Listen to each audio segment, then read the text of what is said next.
आज हम सभी कार्तिक स्नान की कथाओं या महात्म्य से पहले रविवार की कथा सुनेंगे, जो कि सूर्य नारायण भगवान को समर्पित है। सभी प्रेम से बोलिए सूर्य नारायण भगवान की जय। प्राचीन कथा के अनुसार एक बार एक नगर में एक वृद्धा रहा करती थी। वह रविवार को नियम से घर आंगन को गोबर से लीपकर फिर भोजन तैयार करती और फिर सूर्य देव को भोग लगाने के बाद ही खुद भोजन किया करती। ऐसा व्रत करने से उनका घर धन धान्य से भरा रहता था। हरि की कृपा से घर में किसी प्रकार का कोई भी दुख नहीं होता था। घर में सब कुछ आनंद मंगल था। इसी तरह कुछ दिन बीत जाने पर वह पड़ोसन जिसकी गाय का गोबर वह वृद्धा लाया करती थी, वह विचार करने लगी कि ये बूढ़ी माई हमेशा मेरी गाय का गोबर ले जाती है। ये सोचकर एक दिन उसने अपनी गाय को घर के अंदर बांध दिया। फिर तो वह हर दिन ही अपनी गाय को घर के भीतर बांधना शुरू करने लगी। इधर गोबर न मिलने पर बूढ़ी माई रविवार के दिन अपने घर को लीप नहीं पाई, इसलिए न उन्होंने भोजन बनाया, न भगवान को भोग लगाया और न ही खुद भोजन किया। इस तरह उन्होंने निराहार व्रत किया। सुबह से शाम, शाम से रात हो गई और वह बूढ़ी माई भूखी ही सो गई। फिर रात में भगवान ने उन्हें स्वप्न में दर्शन दिए और भोजन न बनाने और भोग न लगाने का कारण पूछा। तब बूढ़ी माई ने सूर्य देव को बताया कि गोबर न मिलने के कारण आज वह भोजन नहीं बना सकी। तब भगवान भास्कर ने कहा कि माता, हम तुमको ऐसी गाय देंगे जिससे सभी इच्छाएं पूर्ण हो जाएंगी, क्योंकि तुम हमेशा रविवार को गोबर से लीपकर फिर भोजन बनाती हो, भोग लगाकर ही खुद भोजन करती हो। इसलिए मैं आपसे प्रसन्न होकर आपको वरदान देता हूँ। तब सपने में भगवान का यह वरदान पाकर जब बूढ़ी माई की आंख खुली तो देखा कि आंगन में तो एक बहुत सुंदर गाय और बछड़ा बंधे हुए हैं। गाय और बछड़े को देखकर वह खुश हो गई और घर के बाहर बांधकर उन्हें खाने को चारा डाल दिया। इधर जब पड़ोसन ने बूढ़ी माई के घर के बाहर बहुत सुंदर गाय और बछड़े को देखा तो ईर्ष्या से प्रेरित होकर उसका हृदय जल उठा। और जब उसने देखा कि गाय ने तो सोने का गोबर दिया है, तो वह गाय का सोने का गोबर उठाकर ले गई और अपनी गाय के साधारण गोबर को उसकी जगह रख दिया। वह रोजाना ऐसा ही करती रही और इधर सीधी साधी बूढ़ी माई को कानों कान इसकी खबर तक नहीं होने दी। एक दिन सर्वव्यापी ईश्वर ने सोचा कि चालाक पड़ोसन की वजह से वृद्धा ठगी जा रही है। तब एक शाम उन्होंने अपनी माया से बड़े जोर की आंधी ला दी। आंधी के डर से वृद्धा ने अपनी गाय को घर के भीतर बांध दिया। जब गाय ने गोबर दिया तो वह हैरान रह गई। फिर तो वह रोजाना अपनी गाय को घर के भीतर ही बांधने लगी। उधर पड़ोसन ने देखा कि गऊ घर के अंदर बंधने लगी है और वह सोने का गोबर उठाने में कामयाब नहीं हो पा रही है, तो कुछ उपाय न देखकर एक दिन पड़ोसन ने राजा के महल में जाकर सारी बात बता दी। पड़ोसन ने राजा से कहा, महाराज, मेरे पड़ोस में एक वृद्धा के पास ऐसी गाय है जो आप जैसे राजाओं के ही योग्य है और वह गाय रोजाना सोने का गोबर देती है। आप सोने से प्रजा का पालन कीजिए। वृद्धा भला उस सोने का क्या करेगी? राजा ने ये बात सुनी तो सुनकर अपने दूतों को वृद्धा के घर जाकर गाय लाने की आज्ञा दी। वृद्धा सुबह सुबह ईश्वर को भोग लगाकर भोजन ग्रहण करने ही जा रही थी। तभी राजा के सेवक गाय खोलकर ले गए। ये देखकर वह बहुत रोई चिल्लाई, लेकिन कर्मचारियों ने एक न सुनी। उस दिन फिर वृद्धा गाय के वियोग में भोजन न कर पाई और रात भर रो रो कर भगवान से गाय को पुनः पाने की प्रार्थना करती रही। वहीं दूसरी ओर राजा गाय को देखकर बहुत प्रसन्न हुआ और सुबह जैसे ही वह उठा तो सारा महल गोबर से भरा दिखाई दिया। राजा ये देखकर घबरा गया। भगवान ने रात में राजा को स्वप्न में कहा, हे राजा, गाय वृद्ध को लौटा देने में ही तुम्हारी भलाई है। रविवार के व्रत से प्रसन्न होकर मैंने उस वृद्धा को ये गाय दी थी। सुबह होते ही राजा ने वृद्धा को बुलाकर बहुत सारा धन देकर सम्मान सहित गाय और बछड़ा उसे वापस कर दिया। इसके साथ ही पड़ोसन को बुलाकर उचित दंड भी दिया। ऐसा करने से राजा के महल की गंदगी दूर हो गई और उस दिन राजा ने नगर वासियों को आदेश दिया कि अपनी समस्त कामनाओं की पूर्ति के लिए वे सभी रविवार का व्रत रखा करें। और जब प्रजा ने रविवार व्रत का पालन करके कथा का श्रवण किया तो उन सभी के घर में सुख समृद्धि धन के भंडार भर गए। ऐसी है रविवार व्रत की महिमा। बोलिए सूर्य नारायण भगवान की जय। अब सुनिए कार्तिक मास की सीता नित्य नेम की कहानी। इस कहानी को सीता माता कहती थी और प्रभु श्री राम सुना करते थे। एक दिन श्री राम भगवान को किसी काम के लिए बाहर जाना पड़ा, तो सीता माता कहने लगी कि भगवान, मेरा तो 12 वर्ष का नित्यनेम है, अब आप बाहर जाएंगे तो मैं अपनी कहानी किसे सुनाऊंगी। तब श्री राम ने कहा कि सीते, आप कुएं की पाल पर जाकर बैठ जाना और वहां पर जो भी औरतें पानी भरने आएंगी उन्हें अपनी कहानी सुना दिया करना। सीता माता कुएं की पाल पर जाकर बैठ गई। तभी एक स्त्री आई। उसने रेशम की जरी की साड़ी पहन रखी थी और सोने का घड़ा ले रखा था। सीता माता उसे देखकर कहने लगी, बहन, मेरा 12 वर्ष का नित्यनेम सुन लो। पर वह स्त्री बोली कि मैं तुम्हारा नित्यनेम सुनूंगी तो मुझे तो घर जाने में देर हो जाएगी और मेरी सास मुझसे झगड़ा करेगी। इसलिए उसने कहानी नहीं सुनी और अपने घर चली गई। लेकिन उसके घर जाते ही उसकी रेशम जरी की साड़ी फट गई। सोने का घड़ा मिट्टी के घड़े में बदल गया। सासू ने देखा तो पूछा, अरे बहू, ये किसका दोष अपने सिर लेकर आ गई है। बहू बोली, माँ जी, कुएं पर एक औरत बैठी थी। उसने अपनी कहानी सुनने के लिए कहा, लेकिन मैंने नहीं सुनी। शायद उसी का ये फल मुझे मिला है। बहू की बात सुनकर अगले दिन वही साड़ी और वही घड़ा लेकर सास कुएं की पाल पर गई। सास को वहीं पर सीता माता बैठी मिली तो माता सीता ने कहा, बहन, मेरी कहानी सुन लीजिए। सासू बोली, एक बार छोड़, मैं तो 4 बार कहानी सुन लूंगी। तब सीता माता बोली, राम आए लक्ष्मण आए, देश के पुजारी आए, नित नेम का नेम लाए, आओ राम बैठो राम, तपी रसोई जीमो राम, माखन मिश्री खाओ राम, दूध पताशा पियो राम, सूत के पलका मोठो राम, शाल दुशाला पोठो राम, शाल दुशाला ओढ़ो राम। जब बोलूं राम ही राम, राम सवारे सबके काम, खाली घर भंडार भरेंगे, सबका बेड़ा पार करेंगे। श्री राम जय जय राम। सासू बोली, बहन, कहानी तो बहुत अच्छी लगी। फिर कहानी सुनकर सासू घर चली गई और उसकी साड़ी फिर से रेशम जरी की बन गई। मिट्टी का घड़ा भी फिर वापस से सोने के घड़े में बदल गया। बहू ने देखा तो कहने लगी, सासू माँ, आपने ये सब कैसे किया। सासू बोली, बहू, तू दोष लगाकर आई थी और मैं अब दोष उतार कर आ रही हूँ। बहू ने पूछा कि माँ जी, वह कुएं वाली स्त्री कौन है। सासू ने बताया कि वह तो सीता माता थी। वो पुराने से नया कर देती हैं, खाली घर में भंडार भर देती हैं। वह लक्ष्मी जी का वास घर में कर देती हैं और मनुष्य की जो भी इच्छा हो उसे पूर्ण कर देती हैं। बहू बोली, माँ जी, फिर तो ऐसी कहानी मुझे भी सुना दो। सास बोली कि ठीक है, तुम भी सुनो। फिर सास ने कहानी शुरू की। राम आए लक्ष्मण आए, देश के पुजारी आए, नित नेम का नेम लाए, आओ राम बैठो राम, तपी रसोई जीमो राम, माखन मिश्री खाओ राम, दूध बताशा पियो राम, सूत के पलका मोठो राम, शाल दुशाला पोठो राम, शाल दुशाला ओढ़ो राम। जब बोलूं राम ही राम, राम सवारे सबके काम, खाली घर भंडार भरेंगे, सबका बेड़ा पार करेंगे। बोलो श्री राम जय जय राम। कहानी सुनकर बहू बोली, माँ जी, कहानी तो बहुत अच्छी है। सासू ने कहा, ठीक है, अब से हम इस कहानी को रोज किया करेंगे। अब सास बहू रोज सवेरे उठती, नहाती धोती और पूजा करने के बाद नित नेम की सीता माता की कहानी कहती। एक दिन की बात है, उनके यहाँ पड़ोस की एक औरत आई और बोली कि बहन, जरा सी आंच तो देना। तो बहू बोली कि आंच तो अभी हमने जलाई ही नहीं। पड़ोसन बोली, तो फिर तुम सुबह 4 बजे से उठकर क्या कर रही हो। तो उन्होंने कहा कि हम तो सुबह सुबह उठकर पूजा करते हैं, फिर सीता माता की नित्यनेम की कहानी कहते हैं। पड़ोसन ने उनकी बात सुनकर फिर कहा कि सीता माता की कहानी कहने से तुम्हें क्या मिला।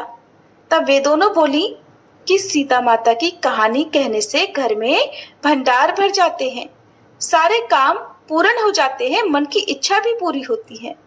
पड़ोसन ने कहा, बहन, अगर ऐसा है तब तो फिर मुझे भी कहानी सुना दो। तब बहू बोली कि ठीक है, तुम भी ये कहानी सुन लो। राम आए लक्ष्मण आए देश के पुजारी आए, नित नेम का नेम लाए। आओ राम बैठो राम, तपी रसोई जीमो राम, माखन मिश्री खाओ राम, दूध बताशा पियो राम, सूत के पल का मोठो राम, शाल दुशाला पोठो राम, शाल दुशाला ओढ़ो राम। जब बोलू राम ही राम, राम सवारे सबके काम, खाली घर भंडार भरेंगे, सबका बेड़ा पार करेंगे, श्री राम जय जय राम। पड़ोसन ने इस कहानी को सुना तो कहने लगी, बहन कहानी तो बहुत अच्छी लगी। अब वह पड़ोसन भी नितनेम सीता माता की कहानी कहने लगी। कहानी कहने से सीता माता ने पड़ोसन के भी धन के भंडार भर दिए। देखते ही देखते अब तो पूरे मोहल्ले में नितनेम की कथा चल पड़ी और हर किसी की मनोकामना पूर्ण होने लगी। हे सीता माता, जैसे आपने उन सभी के भंडार भरे, वैसे ही हमारे भी भरना। कहानी कहने वाले, सुनने वाले और हुंकार भरने वाले सबके भरना। सभी प्रेम से बोलिए सीता मैया की जय। अब सुनिए कार्तिक मास की पीपल पटवारी की कहानी। एक बार की बात है, एक गुजरी थी। उसने एक दिन अपनी बहू से कहा कि बहू तू दूध दही बेच कर आ। तो बहू पास के गांव में दूध दही बेचने गई। कार्तिक का महीना था, वहां पर सभी औरतें पीपल सींचने आती थी, तो वो भी बैठ गई और औरतों से पूछने लगी कि तुम क्या कर रही हो। औरतों ने बताया, हम तो पीपल की पटवारी सींच रही हैं। तब उसने पूछा, इससे क्या होता है। औरतों ने जवाब दिया कि इसके करने से अन्न धन मिलता है, वर्षों का बिछड़ा हुआ पति मिलता है। उस गुजरी ने कहा, तुम तो पानी से सींच रही हो, मैं दूध दही से सींचूंगी। ऐसा कहकर गुजरी की बहू ने सारा दूध दही पीपल की जड़ में डाल दिया और वह खाली हाथ घर गई। घर जाकर उसकी सास ने उससे कहा कि तूने दूध दही बेचा है तो लाकर पैसे दे। लेकिन बहू ने कह दिया कि माँ जी पैसे बाद में मिलेंगे। अब तो उसकी सास रोज उससे पूछती कि दूध दही बेचकर पैसे लाकर दे। तो उसने कहा, माँ जी जब कार्तिक का महीना पूरा हो जाएगा तब लाकर दूंगी। और इस तरह एक एक करके कार्तिक का महीना पूरा हो गया। पूर्णिमा के दिन गुजरी पीपल पटवारी के पास धरना देकर बैठ गई और रोने लगी। उसे रोते देखकर पीपल ने पूछा, तू यहाँ बैठकर क्यों रो रही है। तब बहू ने कहा, मेरी सासू दूध दही के बदले आज मुझसे पैसे मांगेगी। तो पीपल ने कहा, मेरे पास पैसे नहीं हैं, ये पत्थर डंडे पान पत्ते पड़े हैं, ये ले जा और गुल्लक में रख देना। बहू घर पहुंची और उसने पीपल के बताए अनुसार ही किया। सासू माँ ने उसे देखा तो फिर पूछा, बहू आज तो पैसे लाई है ना। तो गुजरी ने कहा, माँ जी मैंने गुल्लक में रखे हैं। तब सास ने गुल्लक खोल कर देखा तो देखकर हैरान रह गई कि उसमें तो हीरे मोती जगमगा रहे हैं। पत्थर डंडे और पत्तों का धन हो गया था। सासू बोली, बहू इतना पैसा कहाँ से लेकर आई हो। बहू को विश्वास नहीं हुआ। आकर देखा तो क्या देखती है, बहुत सारा धन पड़ा है। तब बहू ने कहा, सासू जी मैंने तो एक महीना दूध दही से पीपल की पटवारी में सींचा था और मैंने उससे धन मांगा तो उसने मुझे पत्थर डंडे पत्ते दे दिए थे जो मैंने गुल्लक में रख दिए थे और वह हीरे मोती बन गए। अब तो सासू ने कहा, बहू तब तो अब की बार मैं भी पटवारी सींचूंगी। सास दूध दही तो बेच आती और हांडी धोकर पीपल पटवारी में रख देती और बहू से घर आकर कहती, बहू चल अब तू मुझसे पैसे मांग। तो बहू कहती, माँ जी कभी बहू भी सास से पैसे मांगती है क्या। तो सासू कहती, तू मुझसे पैसे मांग। तो बहू ने सास से कहा, माँ जी दूध दही बेचकर आई हो, पैसे दो। सासू बोली, बहू कार्तिक का महीना पूरा होगा तब तुम्हें पैसे दे दूंगी। अब इधर कार्तिक का महीना पूरा हुआ तो सासू जी अपनी बहू के कहे और करे अनुसार पीपल पटवारी पर जाकर धरना लेकर बैठ गई। तो पीपल ने डंडे पत्ते पान भाटे उसे भी दे दिया और कहा, ले जाकर गुल्लक में रख देना। अब सास घर पर आई तो सास ने अपनी बहू से कहा, बहू मुझसे पैसे मांगो। बहू ने फिर से सास से पैसे मांगे तो सासू बोली, बहू गुल्लक में रखे हैं जाकर देख लो। अब बहू ने जब खोलकर गुल्लक देखी तो उसमें तो कीड़े मकोड़े चल रहे थे। बहू ने अपनी सास से कहा, माँ जी ये क्या है। तो सास देखकर बोली कि पीपल पटवारी ने तुझे तो अन्न धन दिया और मुझे कीड़े मकोड़े दे दिए। तब सभी कहने लगे कि बहू तो सत से सींचती थी और सासू जी धन की भूखी थी तो धन की भूख से सींचा करती।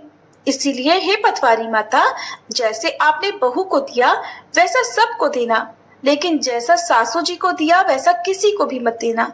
सभी प्रेम से बोलिए पटवारी माता की जय। अब सुनिए आज का महात्म्य।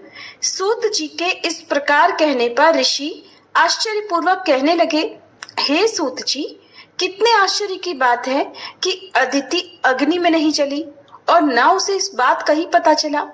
तब सूत जी बोले, हे ऋषियों, इसमें आश्चर्य की क्या बात है? जिन भगवान के स्मरण मात्र से समस्त संकट दूर हो जाते हैं, उनका ध्यान करने वाले भक्त को भला कौन कष्ट दे सकता है? जब अग्नि शांत हुई तब भगवान विष्णु स्वयं अदिति के सामने प्रकट हुए और बोले, हे देव माता, तुम्हारे इस कठिन तप से हम अति प्रसन्न हैं। आप इच्छित वरदान मांगिए। तब भगवान विष्णु को अपने सम्मुख साक्षात उपस्थित देखकर अदिति ने विनम्र भाव से भगवान की स्तुति करते हुए कहा, भगवान, आपके स्मरण मात्र से समस्त क्लेश दूर हो जाते हैं और आपके चरण कमलों की सेवा करके भक्तजन परम सिद्धि को प्राप्त करते हैं। ऐसे भगवान को नमस्कार है। देवता, नदी तथा समुद्र आदि सभी कुछ आप ही हैं, इसलिए आप मेरे पुत्रों की रक्षा कीजिए और निष्कंटक राज्य दीजिए। अदिति के ये वचन सुनकर भगवान कहने लगे, हे देव माता, अब मैं पुत्र रूप में तुम्हारे यहाँ जन्म लेकर असुरों का संहार करूंगा। इतना कहकर अपने कंठ की माला अदिति को देकर भगवान अंतर्ध्यान हो गए। इसके पश्चात देव माता अदिति अपने आश्रम में चली आई। फिर समय आने पर अदिति ने 1000 सूर्यों के समान तेजस्वी कमल नयन, शंख चक्र गदा पद्म कमंडल तथा पीतांबरधारी मुनियों द्वारा स्तुति किए जाने योग्य, भक्तों के प्रिय और दुष्टों के संहार करता भगवान वामन को पुत्र रूप में प्राप्त किया। वामन भगवान को अपने आश्रम में देखकर कश्यप आदि ऋषियों ने भगवान की स्तुति की। तब वामन भगवान कश्यप जी से बोले, हे पिताश्री, हम प्रसन्न हैं, आपके समस्त मनोरथ पूर्ण हो। हमने अब तक 2 बार आपके घर में जन्म लिया है और आगे भी जन्म लेंगे। उधर राजा बलि ने दैत्य गुरु श्री शुक्राचार्य जी की अध्यक्षता में बड़ा भारी यज्ञ प्रारंभ कर दिया, जिसमें हवि ग्रहण करने के लिए उन्होंने लक्ष्मी जी सहित विष्णु भगवान का आह्वान किया। उसी समय भगवान वटुक यानी ब्रह्मचारी के रूप में वहां उपस्थित हो गए। भगवान के बौने ब्रह्मचारी रूप में होते हुए भी ऋषि लोग ज्ञान दृष्टि से उनको पहचान गए।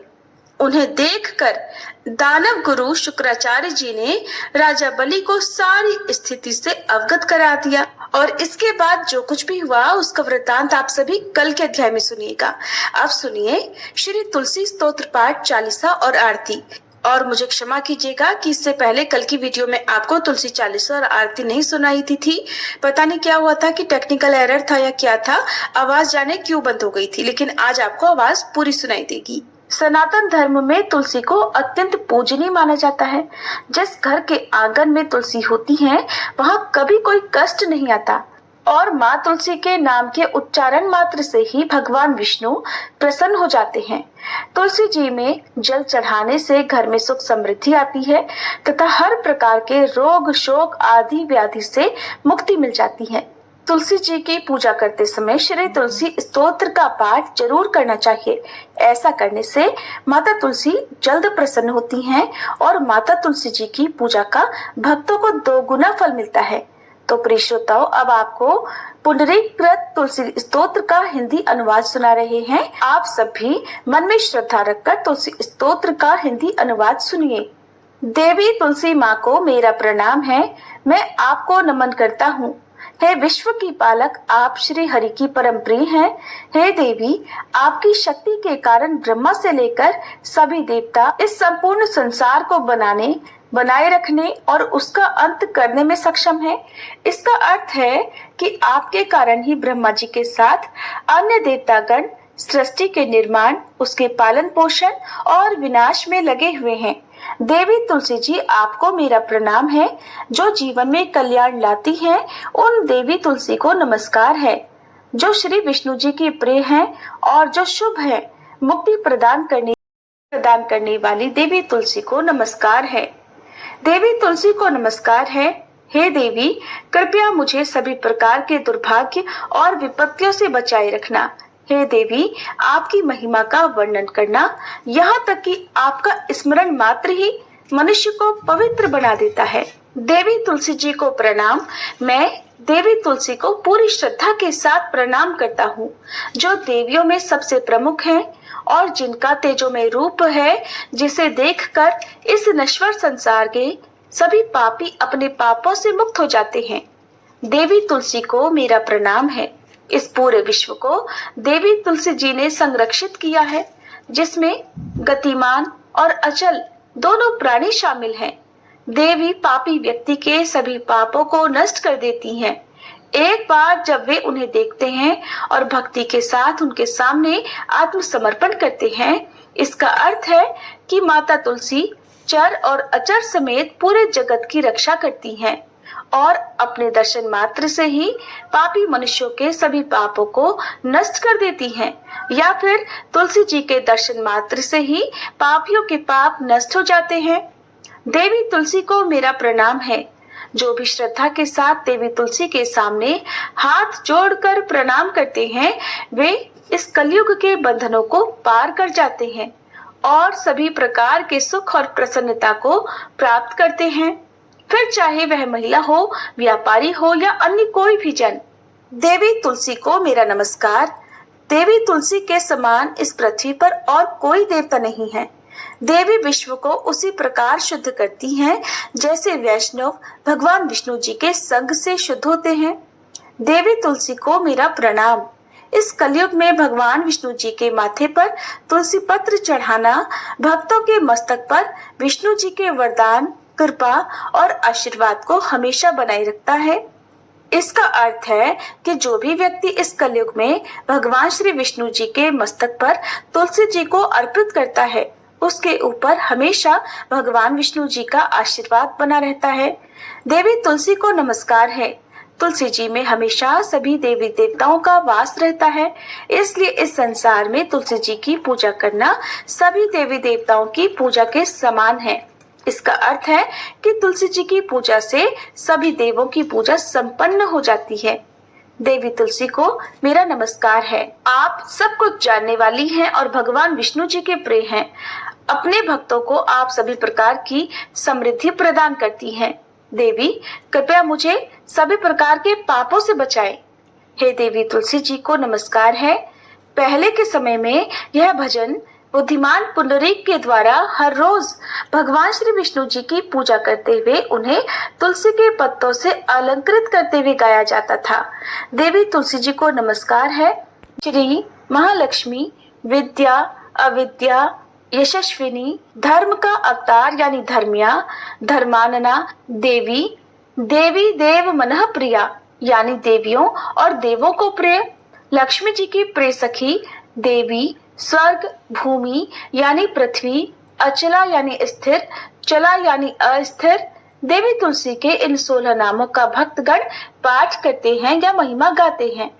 देवी के 16 नामों का पाठ करने वाले भक्त आसानी से श्री हरि की भक्ति प्राप्त कर लेते हैं और अंत में भगवान विष्णु जी के चरण कमलों में स्थान प्राप्त करते हैं, जिन्हें माँ तुलसी, पृथ्वी, महालक्ष्मी, कमल की स्वामिनी और श्री हरि की प्रिया के नाम से भी जाना जाता है।